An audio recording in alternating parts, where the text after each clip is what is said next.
A particle covers half of its distance, half of its total distance with speed v1 and the rest half with speed v2.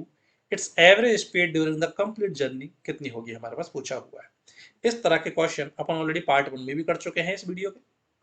तो देखिए जरा क्या बोला है आपसे। बोला है कि पार्टिकल जो है इसने जितनी भी टोटल डिस्टेंस कवर की है, मैं मान लेता हूं let total distance to be small D.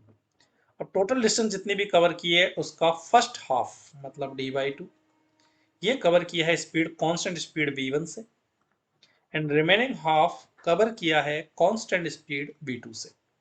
और आपसे पूछा है एवरेज स्पीड बताइए। ठीक है, तो एवरेज स्पीड का फॉर्मूला क्या होता है हमारे पास, total distance covered by the particle, total distance cover in the journey and total time of the journey. अब टोटल डिस्टेंस तो d/2 और d/2 हो गई, हमारे पास टाइम नहीं पता तो इंडिविजुअल पार्ट का अपन टाइम भी निकाल लेते हैं। अब देखो कांस्टेंट स्पीड से गया इस पूरे में, तो सीधा सीधा टाइम निकालने के लिए कह सकता हूं डिस्टेंस अपॉन इस पार्ट की स्पीड। सेकंड पार्ट के लिए सीधा टाइम निकालने के लिए कह सकता हूं सेकंड पार्ट की डिस्टेंस अपॉन सेकंड पार्ट की स्पीड।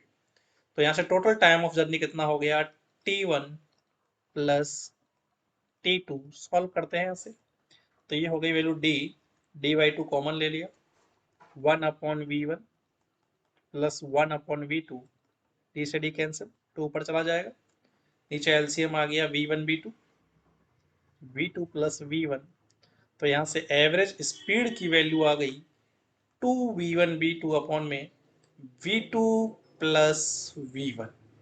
अब ऐसा कौन सा ऑप्शन है, 2v1 v2 upon v1 plus v2, this is fourth option. तो 17 का करेक्ट आंसर होगा फोर्थ ऑप्शन। क्लियर।